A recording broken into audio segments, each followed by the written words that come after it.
그리스도를 경외함으로 피차 복종하라. 이런 주제를 가지고 오늘 어떻게 경외하고 그리스도를 경외를 어떻게 하며 피차 어떻게 복종을 해야 하는지 우리 한번 살펴보도록 하겠습니다.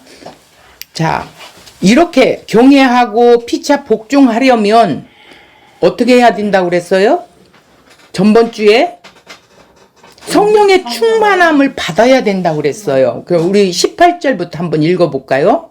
시작. 술 취하지 말라. 이는 방탕한 것이니 오직 성령으로 충만함을 받으라. 시와 찬송과 신령한 노래들로 서로 화답하며 너희 마음으로 주께 노래하며 찬송하며 범사에 우리 주 예수 그리스도의 이름으로 항상 아버지 하나님께 감사하며 그리스도를 경외함으로 피차 복종하라 이랬어요. 그러니까 성령으로 충만하지 않고는 우리가 이러한 일들을 할 수 없다라는 거예요. 그러니까 그래서 18절에 있는 이 성령 충만함에 대해서 먼저 끄집어낸 겁니다. 자, 성령 충만함이라는 것은 뭐예요? 성령에 의하여 그리스도로 충만하다는 거예요. 그러면 성령에 의하여 또 말씀에 충만하다는 것이죠. 그러니까 성령으로 충만하다는 것은 그리스도로 충만한 것이며 성령에 의해서 말씀으로 충만한 것이다. 같은 입구로 같다라는 거예요. 그러니까 성령 충만하면 말씀이 충만한 것이고 그리스도가 충만함이 우리 속에 있다라는 거야. 그러니까 고린도 후서에 보면 10장 4절 보니까 우리의 싸우는 무기는 육신에 속한 것이 아니요 오직 어떤 견고한 진도 무너뜨리는 하나님의 능력이라. 모든 이론을 무너뜨리며 5절에 보니까 하나님 아는 것을 대적하여 높아진 것을 다 무너뜨리고 모든 생각을 사로잡아 그리스도에게로 복종하게 하니 이렇게 했어요. 그러니까 이 성령이 우리에게 들어오면 우리가 살아난 자지요. 그리고 거듭난 자지요. 이제는 내 것은 없어요. 나는 죽은 자예요. 그러니까 전에는 마귀가 나를 주권하고 있었단 말이에요. 그죠? 예수 믿기 전에는. 그런데 신분이 바뀌었어요. 예수 그리스도로 인해서 나를 저쪽에서 이쪽으로 옮겨놓은 상태. 신분이 바뀐 자는 주인이 바뀌었지요. 마귀의 종로로 타던 자들이 이제는 주님께로 왔단 말이에요. 그 주인이 바뀌었어. 주인이 누구예요? 예수님이에요. 우리 주님이에요. 주권이 그분께 있다라는 거예요. 그래서 이제는 생사 여탈권을 갖고 계셔요. 그분이 주인이라는 거예요. 그래서 히브리서 4장 12절을 보니까 하나님의 말씀은 살아있고 활력이 있어 좌우에 날선 어떤 검보다도 예리하여 혼과 영과 및 관절과 골수를 찔러 쪼개기까지 하며 또 마음의 생각과 뜻을 판단하나니 13절 지으신 것이 하나도 그 앞에 나타나지 않음이 없고 우리의 결산을 받으실 의의 눈앞에 만물이 벌거벗은 것 같이 드러나느니라 이래서 그분 앞에 모든 게 드러난다라는 거예요. 그러니까 성령의 검, 입고로 하나님의 말씀이다. 성령의 검은 하나님의 말씀이에요. 에베소서 6장 17절에 하나님의 말씀이 얼마나 예리한가를 말하고 있죠. 우리 안에 숨겨진 모든 마음의 생각들, 높아지게 하는 것들, 견고한 것들, 이것들을 어떻게 한대요? 벌거벗는 것 같이 드러내게 한다라는 거예요. 드러내서 수술시켜버린대요. 없애버린다라는 거예요. 그러니까 말씀이 그만큼 능력이 있는 거죠. 말씀의 능력은 하나님을 대적하여 높아지는 모든 이론, 생각 이런 것들을 사로잡아 그리스도께 완전하게 복종시킨다는 것이죠. 그래서 성도는 모든 이론과 생각들이 이 땅에서 살아있는 동안 다 어떻게 돼요? 무너지고 부서져서 그에게 반드시 복종하게 된다라는 것이죠. 이 복종이 온전하게 되면 어떤 모습이 나올까요? 바로 주님께서 하시는 모든 일은 다 옳습니다. 이렇게 고백하게 되겠죠. 나는 다 틀렸고 내가 생각하는 건 다 틀린 거예요. 주님만 전적으로 옳습니다. 이렇게 된다라는 거예요. 나를 죽이시고 지옥에 보내셔도 옳습니다라는 그런 거라는 거예요. 이것이 복종이라는 거예요. 모든 건 주님이 하셔요. 저는 아무것도 할 수 없는 자예요. 이렇게. 그런데 이 복종이 죽기보다도 싫어서 얼마나 열심히 빠져나가려고 하는지 몰라요. 그렇잖아요. 우리를 보면 말씀이 아주 분명하게 증거됨에도 불구하고 그렇지만 그러나 이런 것들이 붙어서 복종하지 않고 빠져나가게 만드는 거예요. 그래서 심지어 하나님의 말씀도 인용하여 복종하지 않으려고 한다라는 것이죠. 이와 반대로 열심히 순종한다고 하면서 기도와 구제와 금식까지 하고 그 속에는 또 하나님을 대적하여 높아진 이론 생각들이 들어있는 것이 바리새인 서기관들의 모습이고 오늘 행위주의자들의 모습이에요. 막 자기가 열심히 하는 것으로 자기가 높아지는 거야. 자기 생각으로 높아지는 거야. 이론으로. 이런 것들이 없애져야 된다라는 거예요. 성령 충만하지 않고는 없애질 수가 없다라는 거예요. 성령 충만함이라는 것은 계속 지속적으로 충만함을 받아야 돼. 그래서 우리가 구할 것은 그거예요.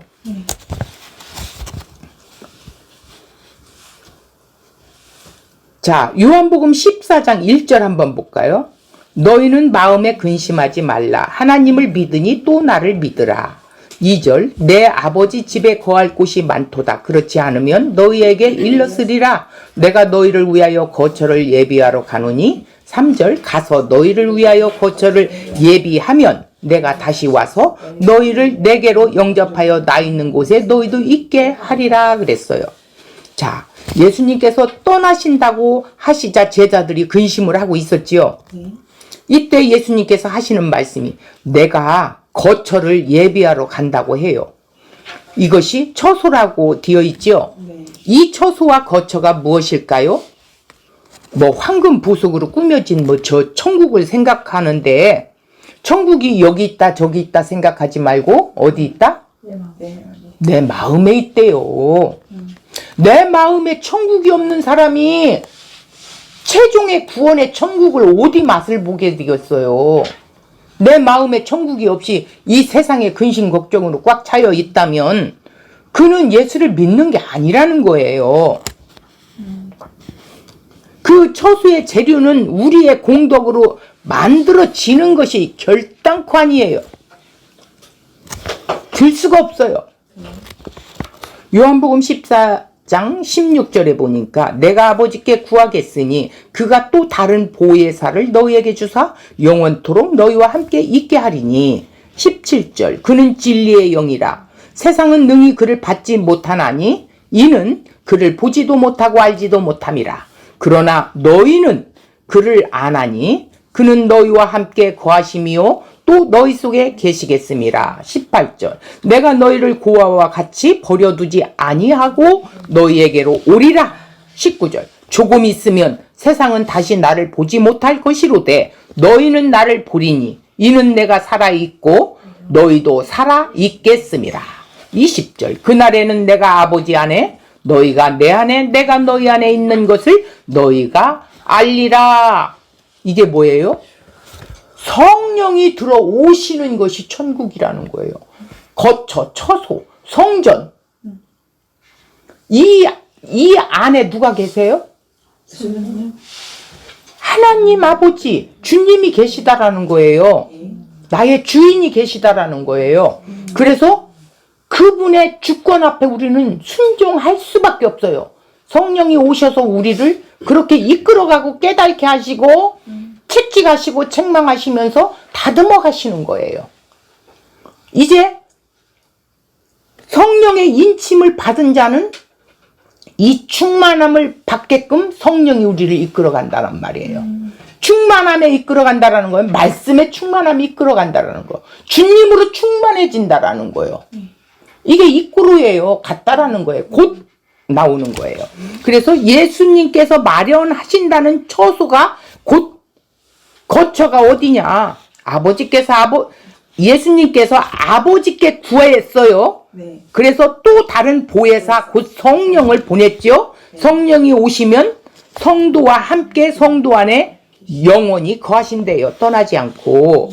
아버지와 아들이 성령 안에서 하나였듯이 자기 백성도 성령으로 그 하나 팀에 넣어주시는 것이죠.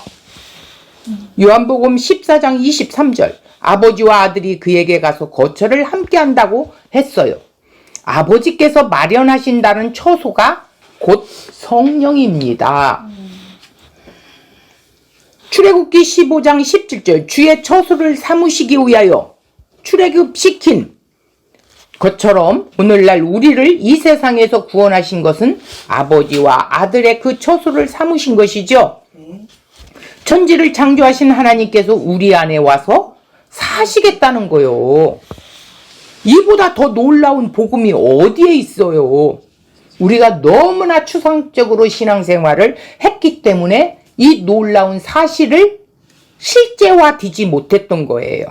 우리는 우리의 자아로 충만하여 있는 우리인데 그 자아란 것이 하나님을 대적하여 높아진 이론과 사상, 생각이 가득한 곳에 오는 것 자체가 뭐예요? 이런 이론, 내 이론이 높아지고 하나님을 대적하면서 내 생각, 내 사상으로 가득 찬 곳에 누가 오셨어? 성령이 오신 거예요. 그 자체가 은혜라는 거예요. 감히 이 더러운 곳에 어떻게 거룩하신 하나님이 거처가 되겠어요. 구약을 한번 보세요. 대제사장이 하나님 임재 가운데 제사를 드리러 들어갈 때 1년에 한 번 들어가는데 지성소에 그때 하나님을 임재에 만나잖아요. 백성들의 죄를 갖고 들어가잖아요. 핏부림으로. 자, 짐승을 잡아 핏부림으로 제사장이 들어갔는데 우리는 예수의 핏부림으로 어떻게 했어요? 거처가 됐어요. 아버지가 계시는 거처가 됐단 말이에요. 주님이 계시는 거처가 영원히 떠나지 않는 성령 하나님이 계시다는 거예요. 우리 안에 이 삼일체 하나님이 거처가 되어 영원히 함께한대요. 이미 구원은 완성됐어요. 그러나 상태의 구원을 이루어 가야 된다고 그랬었지요. 예. 자, 이런 것처럼 이보다도 더 놀라운 복음이 없는데 우리는 우리 자아로 충만하여 있는 우리의인데 말입니다. 그 자아란 것이 하나님을 대적하여 높아진 이론과 사상과 생각이 가득한 그곳에 오셨다는 것은 참으로 말할 수 없는 은혜요, 축복이라는 것이죠. 그렇게 오셔서 지금 그 성전이 지어져 가고 있다는 말씀이 에베소서 2장 22절에 나오고 있죠. 자, 요한복음 14장 26절에 또 보니까 보혜사 곧 아버지께서 내 이름으로 보내실 성령 그가 너희에게 모든 것을 가르치고 내가 너희에게 말한 모든 것을 생각나게 하시리라. 12 제자에게 예수님께서 이 보혜사 성령이 너희에게 올 거야. 그러면 네가 내가 가르치듯이 가르칠 것이고 생각나게 한다는 거예요. 말하는 걸 입에서 줄줄 나오게끔. 그러므로 예수님께서 보내신 성령이라면 성령 운동을 하거나 성령을 증거하는 것이 아니지요. 예수 그리스도의 말씀을 생각나게 하고 예수 그리스도를 증거할 수 있게 한다라는 거예요. 성령이 오시면. 성령 운동한다는 사람들이 과연 예수를 증거하는지 아니면 성경에도 없는 것을 하면서 그것이 성령의 사역이라고 하는지 잘 분별해야 한다라는 거예요. 성령이 임하시면 예수 그리스도의 증인이 되는 거예요. 그러므로 성령의 충만한 스데반 집사와 사도 바울 무엇을 증거하였는지 보시기 바랍니다. 예수 그리스도를 증거하다가 고난받고 순교했어요. 사도행전 1장 8절을 보니까 오직 성령이 너희에게 임하시면 너희가 권능을 받고 예루살렘과 온 유대와 사마리아의 땅끝까지 이르러 내 증인이 되리라 하시니라 이랬어요. 예수님께서 부활하신 후에 제자들에게 말씀하신 내용이지요. 성령이 임하면 어떻게 한다고? 권능을 받아요. 예루살렘에서 시작하여 땅끝 로마까지 갈 수 있다라는 거예요. 성령의 증인 되는 것이 아니라 성령의 증인 되는 게 아니에요. 예수 증인 되는 거예요.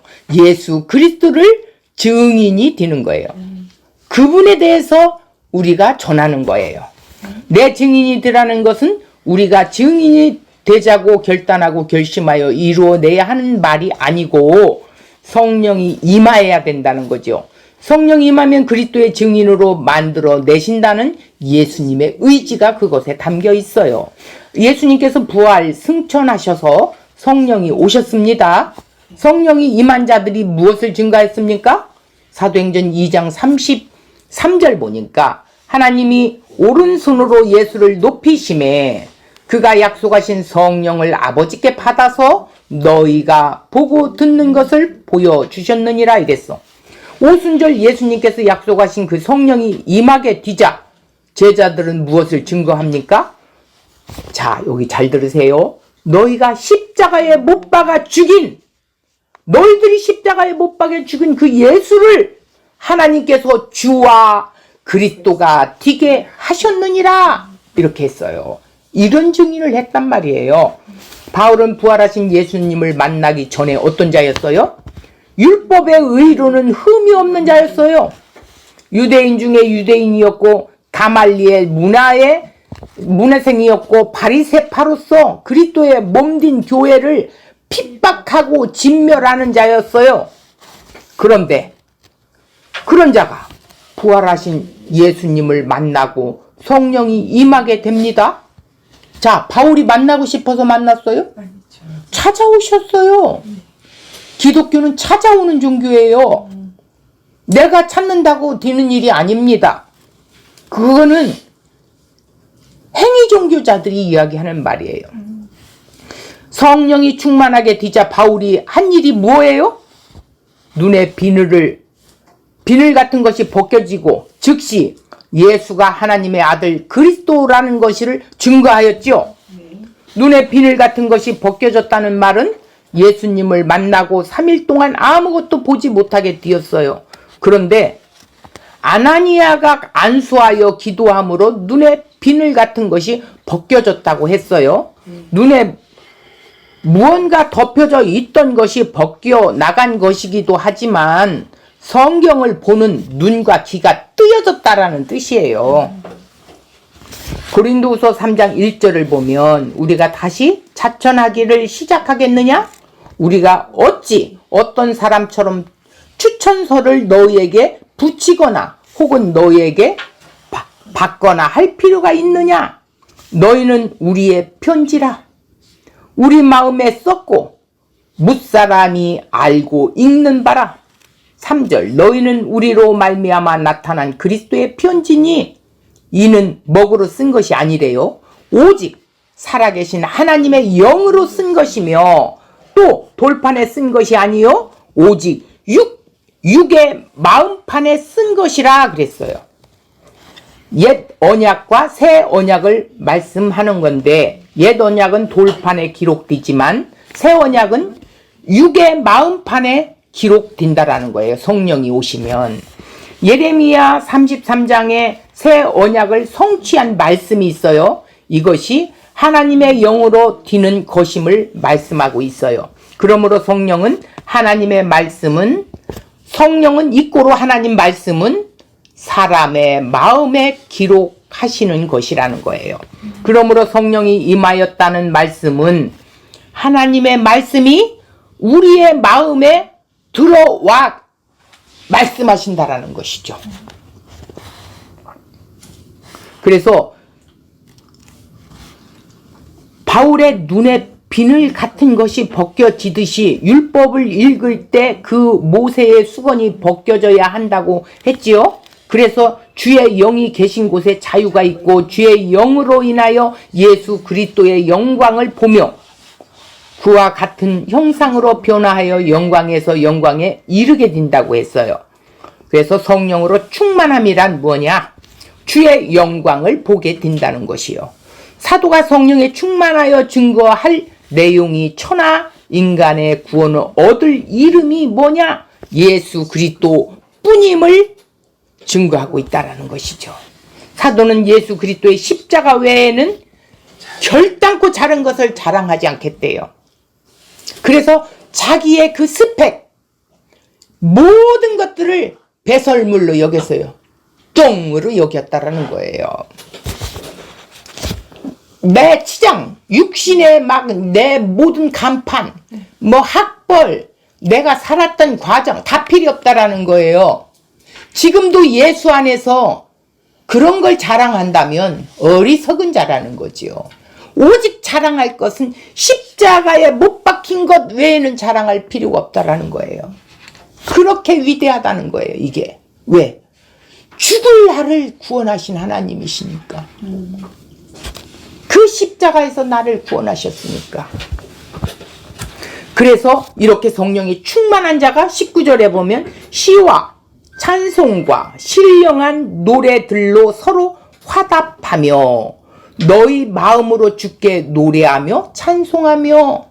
그러니까 우리가 소리로만 뭐 예수님 찬양 이렇게 하는 것만이 아니라 마음으로도 하나님을 찬양한다라는 거예요.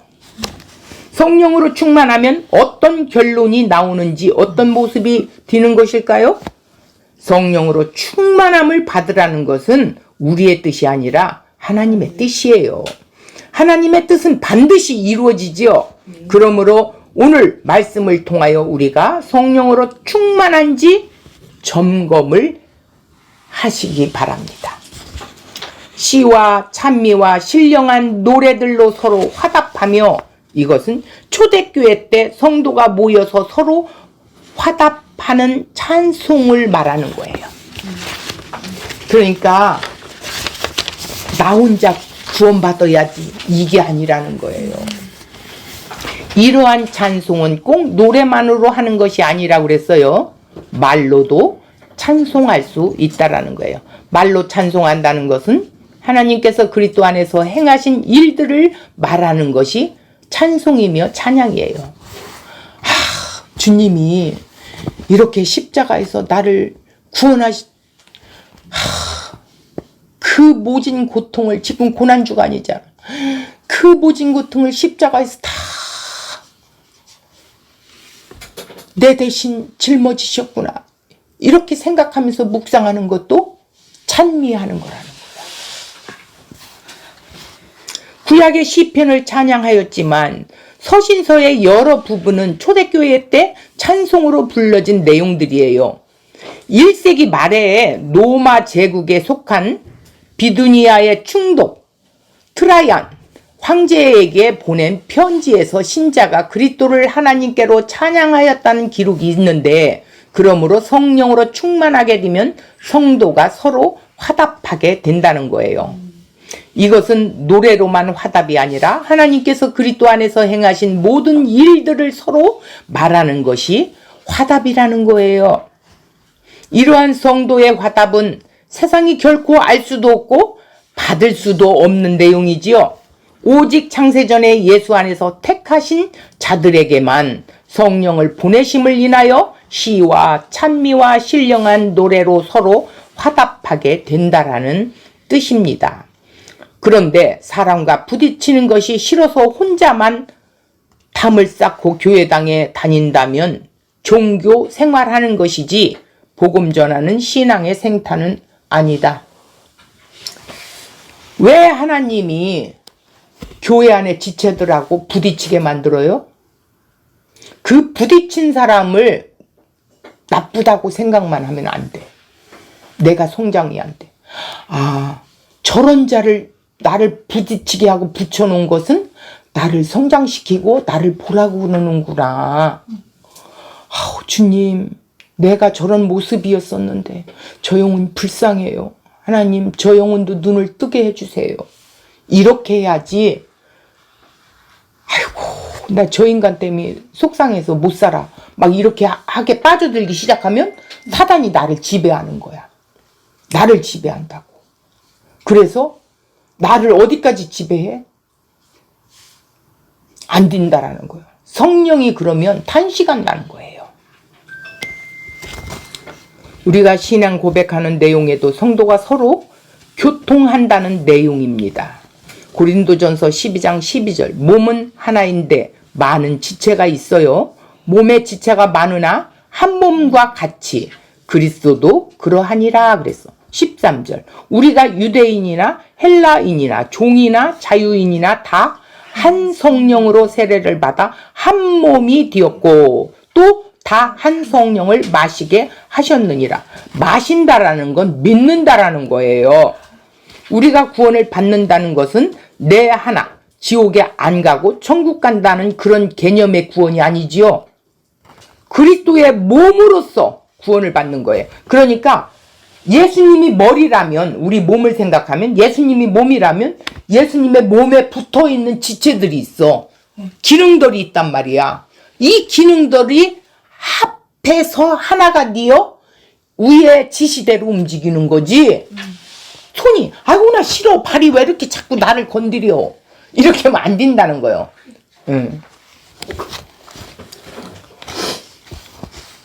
자, 몸의 지체들이 서로 분쟁이 일어나지 않게 해야 하고 여러 지체가 서로 돌보게 되어 있다라는 거예요. 성령으로 충만이란 뭐예요? 자기 혼자 신비 체험과 능력을 행하는 그런 것이 아니에요. 성령 충만. 나도 잘못 생각을 했던 거죠. 옛날에는. 26절, 만일 한 지체가 고통을 받으면, 지금 내 지체인데, 눈 떠 있는 자인데, 살아있는 자인데 고통을 받고 있어. 그러면 모든 지체가 함께 고통을 받게 된대요. 한 지체가 영광을 얻으면 모든 지체가 함께 즐거워한대요. 27절, 너희는 그리스도의 몸이래요. 지체의 각 부분이라는 거예요. 이걸 교회라고 하는 거예요. 몸의 지체들은 서로 분쟁하지 않고 여러 지체가 서로 돌보며 한 몸을 세웁니다. 교회가 그의 몸이라고 하면서 왜 분쟁이 일어날까요? 그 이유는 아직 육신에 속하여 있기 때문이라고 합니다. 아직도 하나님을 대적하여 높아진 그 이론들과 생각들이 덜 부서졌다라는 거예요. 구원받은 사람이 그런다면. 그러나 그리스도의 몸으로 부르신 자들은 반드시 그 모든 높아진 이론과 생각들을 쳐서 그리스도께 복종시키고야 마셔요. 누가? 성령 하나님이. 이렇게 복종시키는 일은 교회라는 곳에서 하신다라는 거예요. 사람 막대기와 인생 채찍을 통하여 결국은 나의 자아를 깨기 위하여 교회라는 그리스도의 몸으로 부르신 거라는 거예요. 너희 마음으로 주께 노래하며 찬송하며. 이것은 노래로만 찬양하는 것이 아니라고 그랬어요. 그 사람의 마음으로부터 주님께 노래하며 찬송하는 것이라는 거예요. 마음으로. 이것도 자기 혼자 찬송하는 것이 아니죠. 이미 한 성령을 마시고 서로 한 몸으로 화답하는 자들이 이제 주께 화답하는 거예요. 그러므로 온전한 예배란 뭐예요? 성도가 서로 화답하는 것만이 아니라 반드시 주께 노래하며 찬송하게 된다라는 거예요. 그래서 흔히 예배란 뭐예요? 수직적인 것과 수평적인 것이 함께한다는 말을 하는 거예요.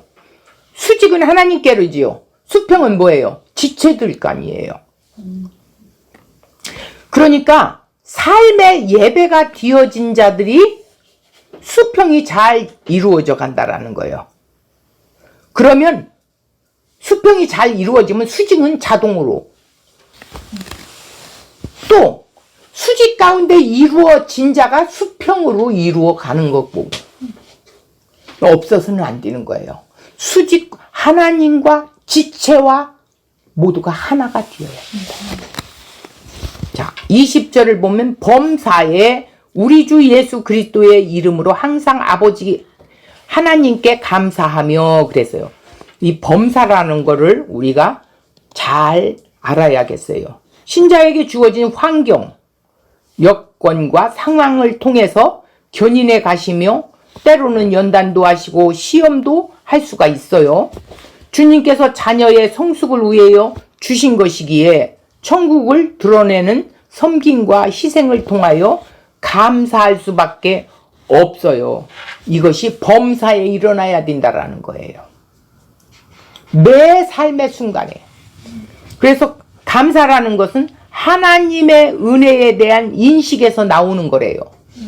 이야, 하나님이 나를 어떻게 만세전에 나를 택하시고 예수 그리스도를 통해서 저 죄와 사망 가운데 있는 나를 대신 건져주시고 예수님이 대신 십자가에 내가 죽을 것을 당하셨구나.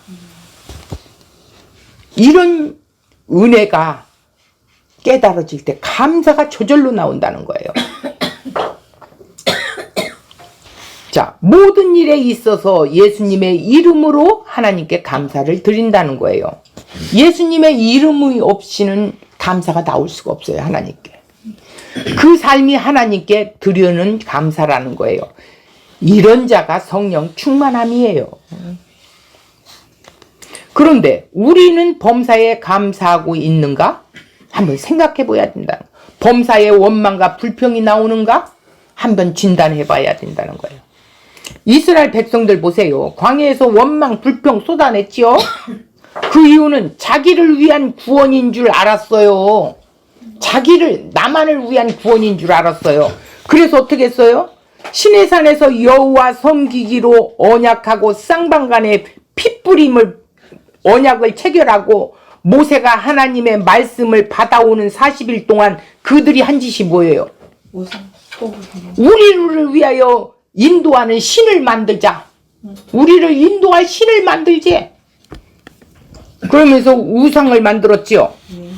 우리가 교회로 모였지만 나를 위한 구원에만 머무른다면 이것은 자기라는 우상을 섬기는 일이 된대요. 이게 나가 아니라 우리 하나, 교회는 그렇게 봐야 돼요. 그래서 모든 피조물은 하나님의 영광을 위하여 창조됐다라는 사실을 기억해야 되고, 또 하나님 영광이란 그 아들 예수 그리스도 앞에 복종하는 것이 하나님의 영광이래요.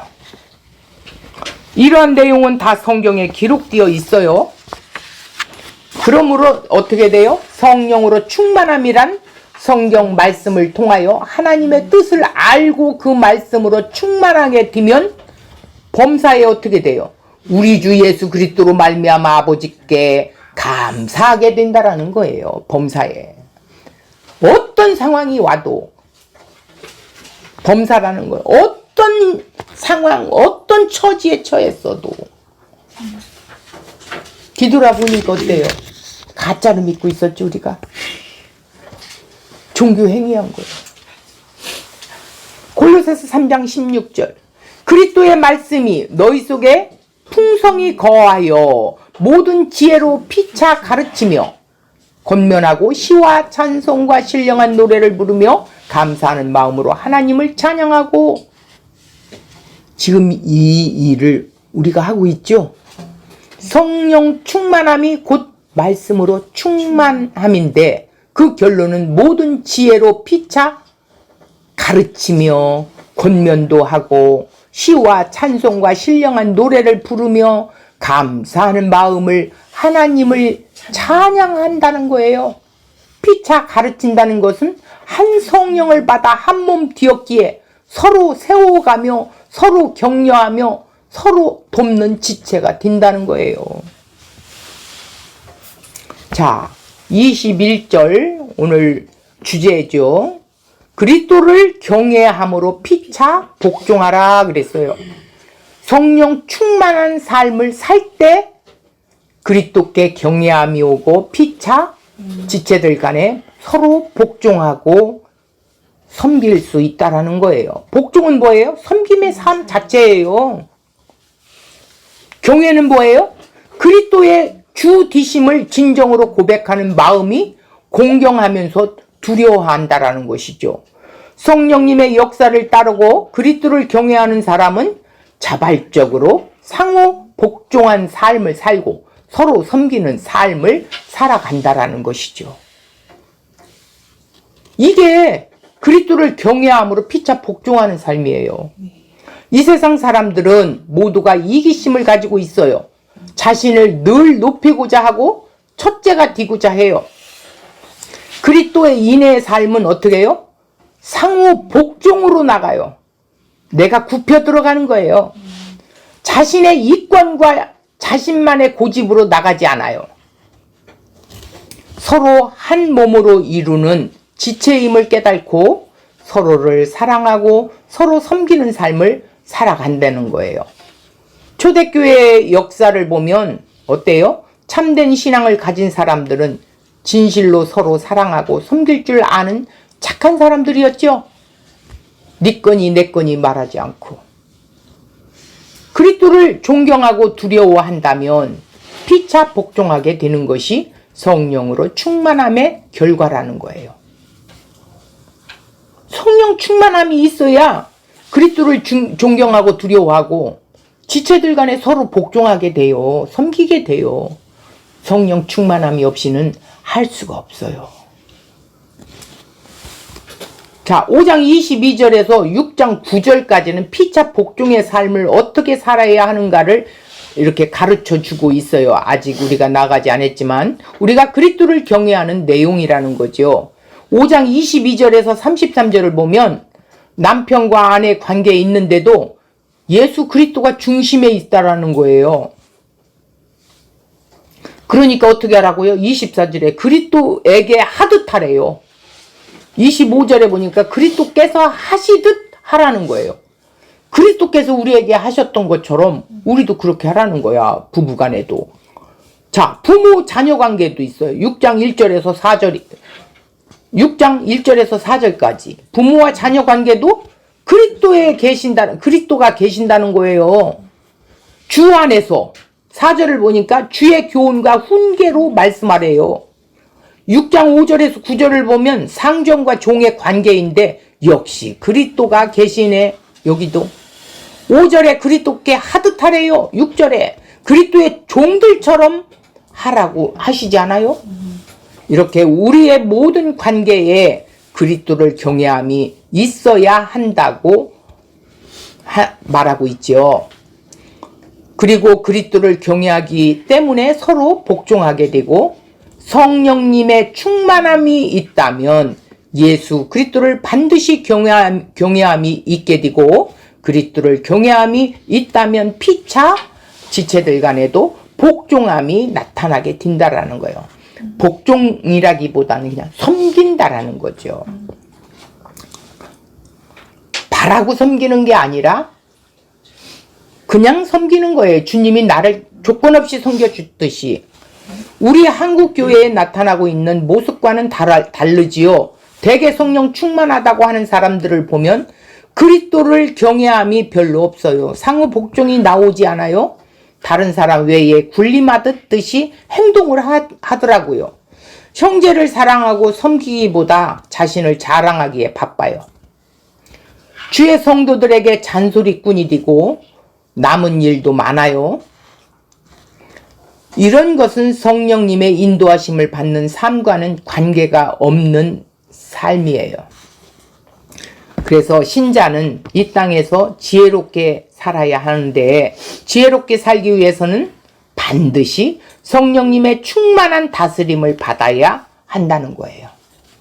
성령님의 충만한 다스림을 받는 사람은 성도들의 예배 공동체에 참여해서 함께 찬송하고 서로 교제함이 있고 항상 예수 그리스도의 이름으로 아버지 하나님께 감사를 드리고 예수 그리스도를 경외함으로 상호 복종하는 삶, 섬기는 삶을 살아가게 된대요. 교회는 이런 공동체로 이 세상에 존재해야 된다라는 거예요. 성령 충만하게 되면 그리스도를 경외함으로 피차 복종하게 됩니다. 피차 그리스도를 경외하라는 전제 조건이 있기에 피차 복종하는 것으로 머무는 것이 아니라 반드시 그에게 복종하게 된다라는 것이죠. 성령으로 충만하게 되는 것은 그리스도께서 성령의 충만함으로 십자가에 죽기까지 하신 그 성령을 자기 백성들에게 보내셨기 때문이라는 거예요. 성도란 이 역사 속에서 하나님을 대적하여 높아진 이룬 생각들을 말씀에 의하여 어떻게 해야 돼요? 해체되고 삭제시켜야 돼요. 성령 충만함이란 나를 높이는 것이 아니라 나를 부수어버리고 그리스도의 마음으로 채워오는 거죠. 이 일을 주님께서 오늘 또 자기 백성들에게 이루어 가고 계신데요. 날마다 자기 부인이 되고 또 깨어져 가고 십자가 지신 그리스도께 복종하는 것이 즉 성령 충만함이래요. 그러니까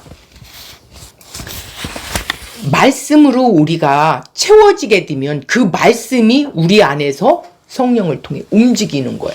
그래서 주님께 경외하게 되고 지체들을 섬기게 될 수 있는 거고 또 삶 속에서 예배의 삶이 저절로 드러나게 된다라는 거예요.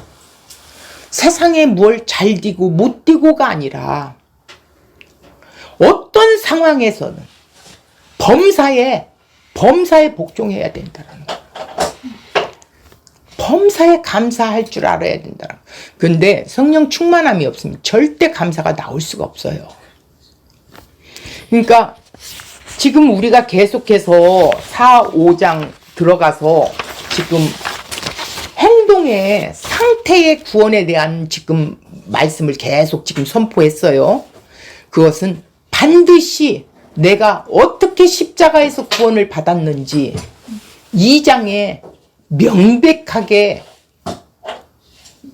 보시면 전에는 내가 어떤 자였고 이제는 내가 어떤 자인지 이거를 분별할 줄 아는 자만이 이 일을 감당할 수 있다는 거예요. 살아난 자가 이 일을 행하지 살아나지 못한 자는 이 말씀을 아무리 들려주어도 내 것이 되지 않고 겉돌아요. 왜? 살아나지 않았기 때문에 못 깨달아요. 그러니까 예수님도 말씀을 증거했다라는 건 하나님 나라를 증거하는 것이죠. 그런데 하나님 나라를 증거하는데 받아들이는 자가 있는가 하면 받아들이지 않은 자가 있었어요. 한 사람을 위해서 주님은 일하시기도 하시고 그러셨단 말이에요. 그런 것처럼 내가 이 말씀이 지금 깨달아졌다라는 것은 무한한 영광이죠. 감사고. 내가 이런 말씀을 듣지 못했던 나를 깨닫게 하시고 듣게 하고 이 자리에 있게 해주신 그 하나님 얼마나 감사한지를 생각해야 돼요. 정말 생각해야 돼요. 죽어보세요. 이 세상에 지금 내가 지고 있는 거 아무 소용이 없습니다. 죽은 자가 뭘 갖고 가요? 우리 눈으로 똑똑히 보잖아요. 다 놓고 갑니다. 내 영혼은 어디로 가느냐? 하나님 품으로 가느냐? 아니면 지옥불을 떨어져 가느냐? 그걸 듣는 귀가 열린 자만이 들을 수 있고 보이지 않는 하나님의 나라를 볼 수 있는 눈을 열어준 자만이 이 말씀을 깨달을 수 있고 이렇게 상태의 구원으로 이루어 갈 수 있다라는 거예요. 그래서 그리스도의 장성한 분량에까지 최종적인 종점까지 갈 수 있도록 성령이 우리를 충만함으로 이끌어 가신대요. 반드시 성령 충만함은 말씀의 충만함이요, 말씀의 충만함은 곧 그리스도의 충만함이라는 것을 늘 기억하시기 바랍니다.